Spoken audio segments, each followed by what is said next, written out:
డబ్బు, అనారోగ్యం, ఉద్యోగం, వ్యాపారం, అప్పులతో బాధపడుతున్నారా? మీకోసమే లాంచ్ యువర్ ఫ్యూచర్ ప్రోగ్రామ్. నమస్తే, welcome back to our channel. నేను మీ సంజయ్. మన సబ్స్క్రైబర్స్ చాలామంది కామెంట్స్ చేస్తున్నారు.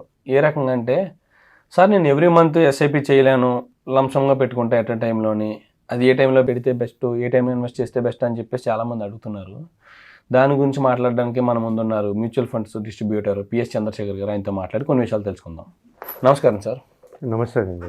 సార్, నన్ను ఒక వ్యక్తి అడుగుతున్నారు సార్, అంటే మన వీడియోస్కే ఓవరాల్గా కామెంట్స్ చేస్తున్నారు. ఆయన ఏంటంటే, దీని మీద ఒక వీడియో చేయండి సార్, నేను ఎస్ఐపి చేయలేను, మంత్లీ నా దగ్గర ఒక 10 లక్షలు ఉన్నాయి, నేను లంసం పెట్టాలనుకుంటున్నా, అది ఏ టైంలో పెడితే బెస్ట్, మార్కెట్ ఎలాంటి పరిస్థితుల్లో ఉన్నప్పుడు పెడితే బెస్ట్ అని చెప్పేసి ఆయన అడుగుతున్నారు. దీని మీద ఒక వీడియో చెప్పి దీనికి సమాధానం. సంజయ్ గారు, ఇప్పుడు మ్యూచువల్ ఫండ్స్లో ఇన్వెస్ట్ చేయడానికి మనం టైం చేయడానికి లేదు. Do not time the market అంటారు. మ్యూచువల్ ఫండ్స్ ఇన్వెస్ట్మెంట్ ఏంటంటే లాంగ్ టర్మ్ స్ట్రాటజీ, అంటే లాంగ్ టర్మ్గా ఇన్వెస్ట్ చేసుకోవాలి. ఫర్ ఎగ్జాంపుల్, ఒక కస్టమర్ ఎవరైనా వాళ్ళ దగ్గర ఒక 10 లక్షలు ఉంది, నేను ఇన్వెస్ట్ చేయాలి అనుకున్నప్పుడు, దాన్ని ఇప్పుడు మార్కెట్ ప్రజెంట్ సినారియో చూస్తే మార్కెట్ కొంచెం వాలటైల్గా ఉంది.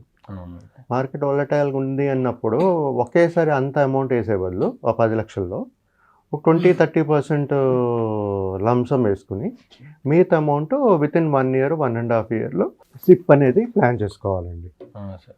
ఓకే, సో ఏదైతే మనం ఈ లంసమ్ అమౌంట్ 20% 30% లంసమ్గా ఒక ప్లాన్ సెలెక్ట్ చేసుకుని ఇన్వెస్ట్ చేస్తామో, దాంట్లోనే మనం సిప్ కూడా యాడ్ చేసుకుంటాం. అంటే మిగతా అమౌంట్ ఏదైతే 70% అమౌంట్ ఉందో దాన్ని మనం మంత్లీ సిప్ కింద యాడ్ చేస్తూ ఒక 1 year 1.5 yearకి పెట్టుకుని వెళ్తే ఆ మార్కెట్ వాలటాలిటీని బీట్ చేస్తుంది సార్.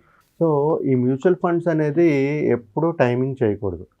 ఒకవేళ ఫర్ ఎగ్జాంపుల్ ఆయన దగ్గర 10 లక్షలు ఉంది, ఓకే అండి, ఆ 10 లక్షలతో పాటు మంత్లీ ఇన్కమ్ ఉంది, నేను సిప్ కూడా చేయగలుగుతాను అనుకున్నప్పుడు ఆ 10 లక్షలు పెట్టేసేయండి, ఇన్వెస్ట్ చేసేసండి వన్ టైం.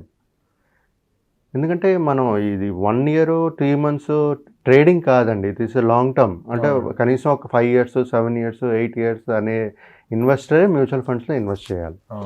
అది లాంగ్ లంసమ్ అనేది, లంసమ్కి మళ్ళీ సిప్కి రిటర్న్స్ ఏదైనా డిఫరెన్స్ ఉందా అంటే ఎక్కువే ఉండదండి. Obviously around 12-15% returns, some times 20% returns కూడా వస్తాయి. ఇప్పుడు లంసమ్ వేయడం వల్ల ఏంటంటే, మార్కెట్ పడింది అనుకోండి, వాల్యూ పడిపోతుంది. మీరు దానికి సిప్ లేదనుకోండి, అది రికవరీ అయ్యేటప్పుడు, మార్కెట్ రికవరీ అయ్యేటప్పుడు లోగా రికవరీ అవుతుంది, తక్కువ రిటర్న్స్ వస్తాయి.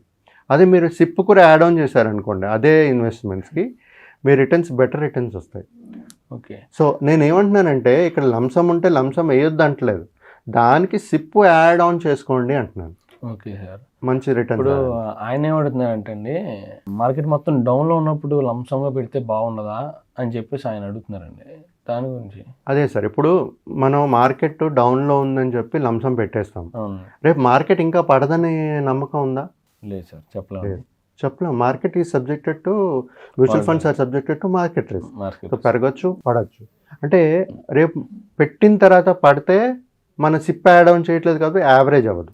అదే మనం కొంత అమౌంట్ సేఫ్ సైడ్, కొంత అమౌంట్ లంసం పెట్టుకుని కొంత అమౌంట్ సిప్ చేసుకుంటే ఆ 1.5 yearలో మీకు యావరేజింగ్ అనేది అవుతూ ఉంటుంది. ఓకే, మీకు అంటే మార్కెట్ పడేటప్పుడు మీరు కొన్నారనుకోండి మంత్లీ, అప్పుడు ఎన్ఏవి తక్కువ ఉంటుంది, ఎక్కువ యూనిట్స్ వస్తాయి. మార్కెట్ రికవరీ అయ్యేటప్పుడు మీకు ప్రాఫిట్స్ కూడా అలాగే ఎక్కువ ప్రాఫిట్స్ కనబడుతుంది. లంసం పెట్టే వాళ్ళకి కూడా ఎస్ఐపిని మెర్జ్ చేసుకుంటే దానివల్ల మర్జ్ అంటే వాళ్ళు ఇప్పుడు 10 lakhs అనుకున్నాం కదా, దాంట్లో 20% 30% లంసం వేయండి, లేకపోతే 50% లంసం వేయండి, మిగతా 50%ని సిప్ కింద కన్వర్ట్ చేసుకోండి. అంటే మార్కెట్ బాగాలేనప్పుడు, మీకు తెలిసి మార్కెట్ బాగుంటుంది, నెక్స్ట్ 1-2 years బాగుంటుంది అనుకున్నప్పుడు లంసం వేయండి.